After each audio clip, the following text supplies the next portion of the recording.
नमस्कार दोस्तों, स्वागत है आप सभी का मेरे YouTube channel Mayank study point पे। और मैं हूं आपका होस्ट मयंक साव। और आज का हमारा वीडियो बिजनेस स्टैटिस्टिक्स का है। आज के इस वीडियो में हम लोग एक नया चैप्टर शुरू करेंगे। उस चैप्टर का नाम है डेटा ऑर्गेनाइजेशन या फिर ऑर्गेनाइजेशन ऑफ डेटा के बारे में। तो चलिए वीडियो में आगे बढ़ते हैं। और वीडियो में आगे बढ़ने से पहले अगर आप सभी ने मेरे चैनल को अभी तक सब्सक्राइब नहीं किया है तो जल्दी इस चैनल को कर दिए सब्सक्राइब और प्रेस कर दिए बेल आइकन को भी, ताकि आपको हमारे आने वाले वीडियो का नोटिफिकेशन तुरंत मिले और आप उसे मिस ना कर सकें। तो दोस्तों बढ़ते हैं आज के मेरे टॉपिक की तरफ। तो चलिए आज कुछ नया सीख लेते हैं।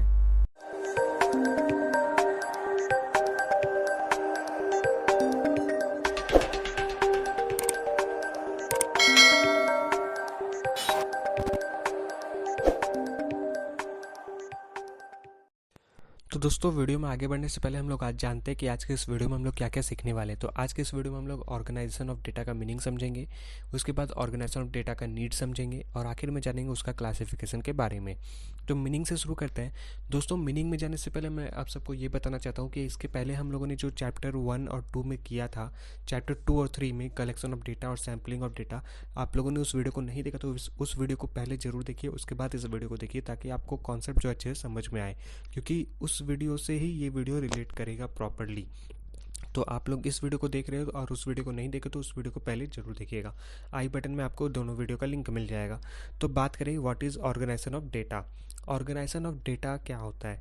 Organisation of data is a way to arrange the raw data in an understandable order.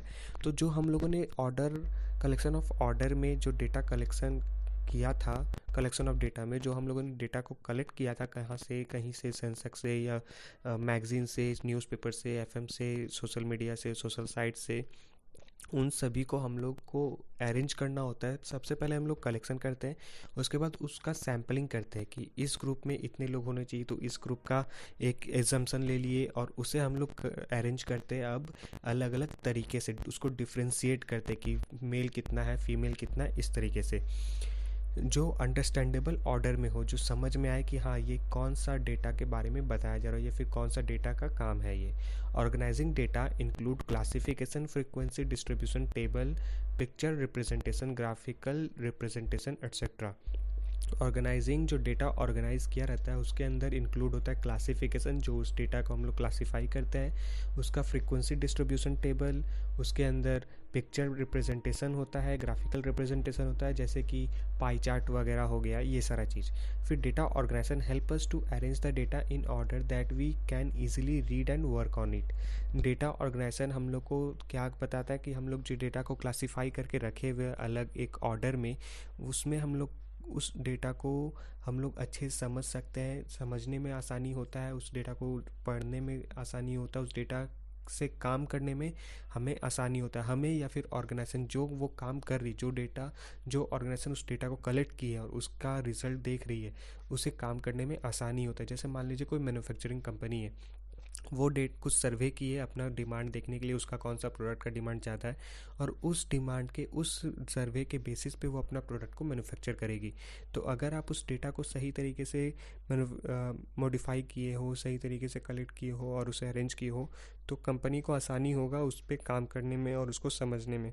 It is difficult to work or to do any analysis or on raw data. तो ये काफ़ी डिफ़िकल्ट भी हो जाता है जो चीज़ ऑर्गेनाइज नहीं होता है। Hence we need to organise the data to represent them in a proper way. तो इसीलिए हम लोग को हर डेटा को अच्छे तरीके से ऑर्गेनाइज करना पड़ता है, रिप्रेजेंट करने के लिए एक प्रॉपर वे में। तो ये होता है डेटा कनेक्शन, क्या मतलब होता है या फिर उसका डेफिनेशन भी आप एक तरह से कह सकते हैं। अब हम लोग यहाँ पे बात करते हैं उसका नीड के, कि डेटा ऑर्गेनाइजेशन को हम लोग ऑर्गेनाइजेशन ऑफ डेटा को क्या उसका नीड होता है, ऑर्गेनाइजेशन को क्यों ज़रूरत होता है ऑर्गेनाइजेशन ऑफ डेटा का, कि हम लोग डेटा का ऑर्गेनाइजेशन क्यों करते हैं। तो सबसे पहले तो ये बेनिफिट होता है, बहुत बेनिफिशियल होता है ऑर्गेनाइजिंग डेटा, कि ये एक फर्स्ट और फॉरमोस्ट बेनिफिट होता है जो डिक्रीज़ करता है टाइम कंज्यूमिंग को।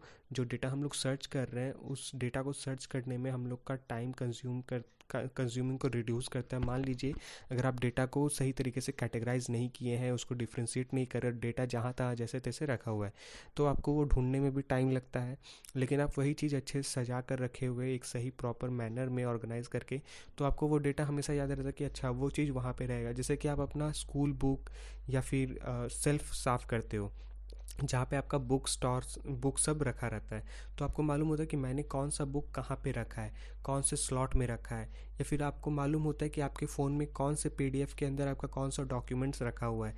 तो ये सारा चीज़ होता है। आप हर चीज़ को एक अलग अच्छे मैनर में ऑर्गेनाइज करके रखोगे तो आपको मालूम होता है और टाइम भी कंज्यूम नहीं होता। लेकिन आप कोई चीज़ को अनऑर्गेनाइज करके रखते हो, जहाँ तहाँ डेटा को छोड़ के रखे हुए, तो जब टाइम आता है उसको ढूंढने का तो आप उसमें बहुत टाइम लगता है और आप उसे सही तरीके से ढूंढ नहीं पाते हो, और अगर ढूंढते भी हो तो गलत डेटा ढूंढ लेते हो। तो ये चीज़ होता है, एक इसका एक नीड होता है कि आप अगर ऑर्गेनाइजेशन के अंदर उस डेटा ऑर्गेनाइजिंग को सही तरीके से सजा कर रखे हो तो आपको इसमें टाइम कंज्यूमिंग नहीं होता, अच्छे से आप समझ सकते हो।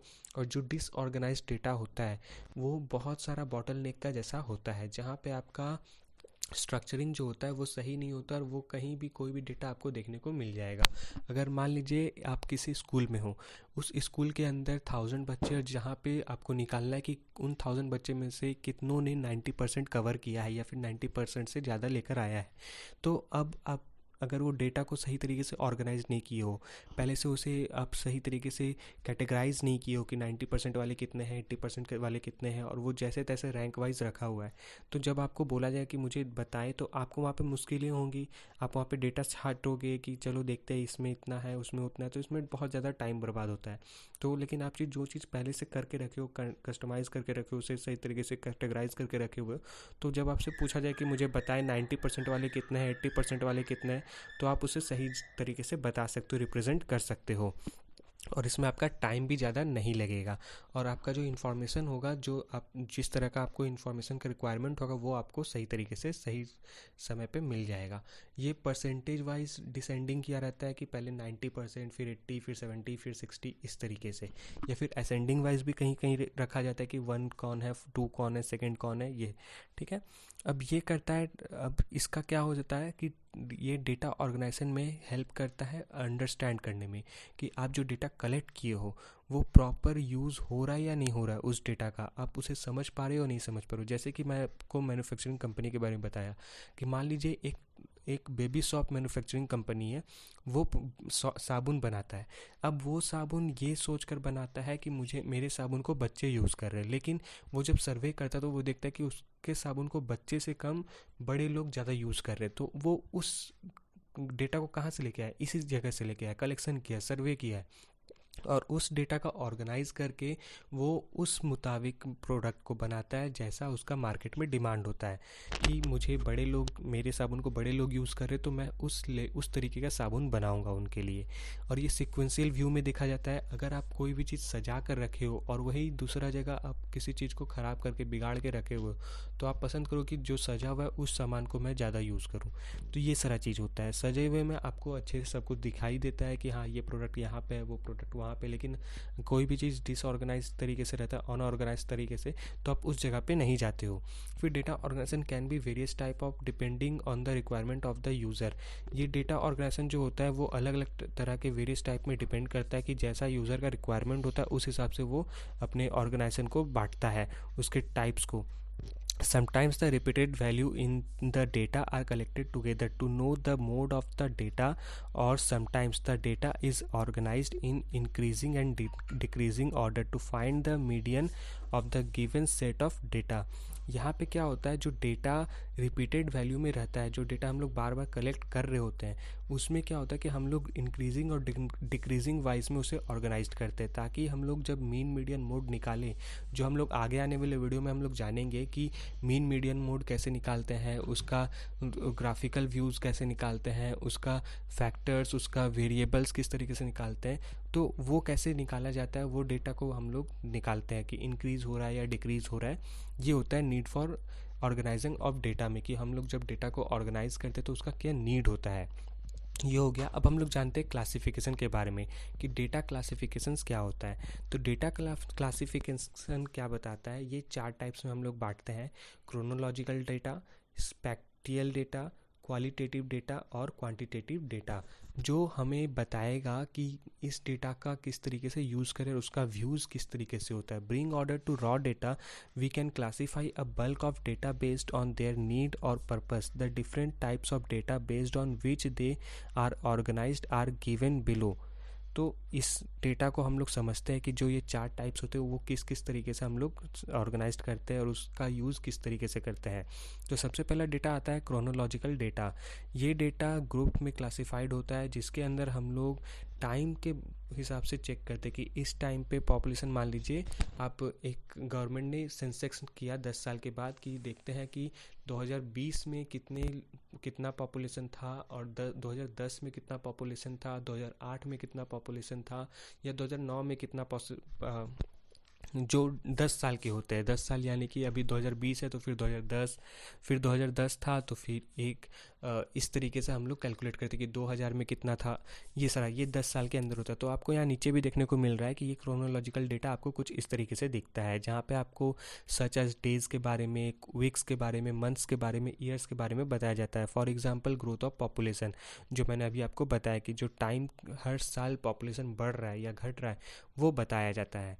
फिर स्पेशियल डेटा का अंदर आता है जिसे हम लोग जियोग्राफिकल डेटा भी कहते हैं, कि आपको मान लीजिए कोई मैन्युफैक्चरिंग कंपनी वो ढूंढ रहा है कि मेरा सबसे ज़्यादा प्रोडक्ट कौन से कंट्री में बिक रहा है या कौन सा सिटी में बिक रहा है या कौन सा स्टेट में बिक रहा है, वो क्लासीफाई करता है स्पेशियल डेटा के अंदर। और आखिर में आता है क्वालिटेटिव डेटा और क्वांटिटेटिवली डेटा। क्वालिटेटिव डेटा के अंदर आता है कि उस जगह का नेशनलिटी क्या है, जेंडर क्या है, वो जहाँ पे अपना प्रोडक्ट को बेच रहा है वहाँ का क्या जेंडर है, उसका क्या रिलीजियन है, उसका मैरिटल स्टेटस क्या है। मान लीजिए कि आप एक ऐसे जगह में प्रोडक्ट को बेच रहे हो और वहाँ पे सर्वे कर रहे हो कि मेरे प्रोडक्ट को कौन सबसे ज़्यादा खरीद रहा है, तो वहाँ पे आप देखोगे कि आपका सर्वे के अंदर कि उस प्रोडक्ट का यूज़ करने वाला कौन है, उसका जेंडर क्या है, मेल है, फीमेल है, उसका नेशनलिटी क्या है, उसका रिलीजियन क्या है, मैटेरियल स्टेटस क्या है, ये सारा चीज़ आप देखते हो क्वालिटेटिव डेटा के अंदर। Such data can not be measured but can be classified based on their presence and absence of qualitative characteristics. For example categorising the population of males and females in a city. जैसे कि मैंने आपको बताया अभी, qualitative data के अंदर आप कोई सी प्रोडक्ट को बेच रहे हो तो आप वहाँ पे वो डिसाइड करोगे सर्वे के अंदर, और सर्वे करने के बाद आपके पास जो डेटा है उसे कैटेगराइज करने के बाद आप वो डिसाइड करोगे कि मेरे प्रोडक्ट को कौन सबसे ज़्यादा यूज़ कर रहा है, कंज्यूम कौन कर ज़्यादा कर रहा है। फिर आता है क्वांटिटेटिवली डेटा। क्वांटिटेटिवली डेटा में क्या होता है, ये डेटा एक तरह का क्वालिटेटिव क्लासिफिकेशन भी होता है, जो एट्रीब्यूट होता है जहाँ पे आप वो डिसाइड करते हो उस डेटा के अंदर ये पता चलता है कि उस डेटा को यूज़ करने वाला जो मेल फीमेल है उसका एज कितना है, उसका हाइट कितना है, उसका आप यहाँ पे कुछ भी कर सकते हो। आप एग्ज़ाम में, अगर आप स्कूल में एग्ज़ाम ले रहे हो तो वहाँ पे उस स्टूडेंट का मार्क्स कितना आया है वो आप यूज़ कर सकते हो, देख सकते हो कि 90% वाले कितने हैं, 10% वाले कितने हैं, पासिंग मार्क्स वाले कितने हैं, फेल मार्क्स वाले कितने हैं। आप किसी ऑर्गेनाइजेशन में हो तो वहाँ पे एम्प्लॉय का सैलरी देख सकते हो। इस तरीके का आप लोग स्टैटिस्टिक्स हालांकि सभी को यूज़ करते हैं आज के टाइम पे, हर एक ऑर्गेनाइजेशन, हर एक एंटरप्राइज, हर एक चीज़, तो आप इन सभी का एग्जांपल एक देख सकते हो। तो ये होता है क्वांटिटेटिवली डेटा और क्वालिटेटिव डेटा का अंतर। तो दोस्तों आज के लिए बस इतना ही। उम्मीद करता हूँ कि आप सभी को मेरा वीडियो पसंद आया होगा। तो जाते थे वीडियो को लाइक कीजिए, और अगर आप चैनल पर न्यू हैं तो चैनल को सब्सक्राइब कीजिए, प्रेस करें बेल आइकन को भी, ताकि आपको हमारे आने वाले वीडियो का नोटिफिकेशन तुरंत मिले और आप उसे मिस ना कर सके। तो मिलते हैं हमारे अगले वीडियो पर, तब तक के लिए जुड़े रहे माइंड स्टडी पॉइंट के साथ। वीडियो को पूरा देखने का आपका बहुत बहुत शुक्रिया।